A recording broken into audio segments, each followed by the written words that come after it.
નમસ્કાર, જય માતાજી, મહાદેવ।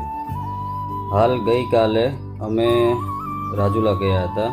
ભાવેશ કુમાર પંડ્યા જે છે એસબીઆઈ બેંકમાં 33 વર્ષ 3 મહિના અને 15 દિવસ એણે સફળતાપૂર્વક પૂર્ણ કર્યા છે। એટલે ગઈકાલે એમનો વિદાય સમારંભ હતો, ત્યારે હું થોડું એના વિશે કહેવા માગું છું કે આજે જ્યારે તમે વર્ષોની મહેનત પછી નિવૃત્ત થઈ રહ્યા છો ત્યારે અમને તમારા પર ગર્વ છે। તમે આટલા વર્ષોથી પરિવારની જવાબદારી ખૂબ જ સુંદર રીતે નિભાવી છે।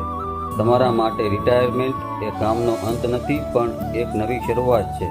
તમારા શોખ પૂરા કરવાની, ગમતી જગ્યાએ ફરવાની અને પૌત્ર પૌત્રીઓ સાથે રમવાની। હવે ઓફિસના ટેન્શનને કહો બાય બાય અને તમારી આ નવી આઝાદીને માણો। ભગવાન તમને લાંબુ અને નિરોગ્ય આયુષ્ય આપે તેવી ભગવાનને પ્રાર્થના। તે માટે થઈ અને એક આપણે નાનો વિડીયો એમનો વિદાય સમારંભનો આપણે બનાવેલો છે, એ હું આપણા પરિવારના ગ્રુપમાં શેર કરું છું। અસ્તુ મહાદેવ।